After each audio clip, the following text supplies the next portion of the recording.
حضرت ابو ہریرہ رضی اللہ تعالیٰ عنہ کا بیان کردہ ایک واقعہ۔ حضرت ابو ہریرہ رضی اللہ تعالیٰ عنہ نے یہ واقعہ بیان کیا کہ ایک شخص شدید بیمار ہوا۔ ہم لوگ اس کے پاس بیٹھے ہوئے تھے، اچانک بیمار بے حس و حرکت ہو گیا۔ ہم نے اس کو مردہ سمجھ کر کپڑا ڈھانک دیا اور اس کی آنکھیں بند کر دیں۔ جب ہم نے اس کو غسل دینے کے لیے اٹھانے گئے تو اس نے حرکت کی۔ ہم سب نے کہا سبحان اللہ، ہم تو سمجھے تھے تم مر چکے ہو۔ یہ سن کر اس شخص نے کہا اور شروع کیا، بے شک میں مر چکا تھا۔ مرنے کے بعد مجھ کو میری قبر میں لے گئے۔ ایک خوبصورت اور خوشبودار آدمی نے مجھ کو قبر میں رکھ دیا۔ اچانک ایک کالی بدبودار عورت نمودار ہوئی۔ اس نے میری برائیاں ایک کر کے اس طرح گنانا شروع کی کہ میں اس سے شرمندہ ہونے لگا۔ عورت سے میری بحث ہوتی رہی۔ عورت نے کہا اچھا چل، ہمارا جھگڑا وہاں طے ہوگا۔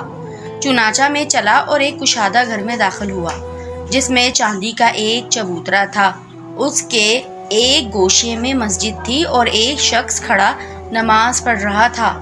اس نمازی نے نماز میں سورہ نمل پڑھنی شروع کی اور پڑھتے پڑھتے کسی آیات پر اٹک گیا۔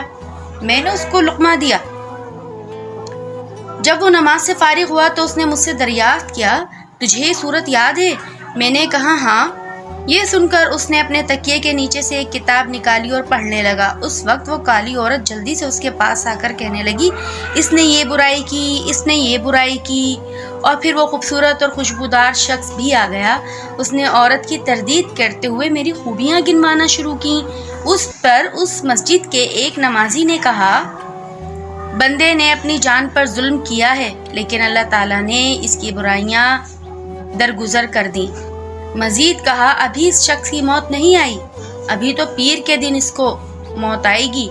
ابو ہریرہ رضی اللہ تعالیٰ عنہ کہتے ہیں کہ اس شخص نے کہا، اگر تم لوگ اس واقعے کو سامنے رکھ کر خیال رکھنا، اگر میری وفات پیر کے دن ہوئی تو مجھے امید ہے کہ میں نے جو کچھ دیکھا ہے وہ سچ ہے اور مجھے نجات ملے گی، اور اگر میں نے پیر کے دن میری وفات نہ ہوئی تو سمجھنا جو کچھ میں نے دیکھا وہ بیماری کا ہیضان تھا۔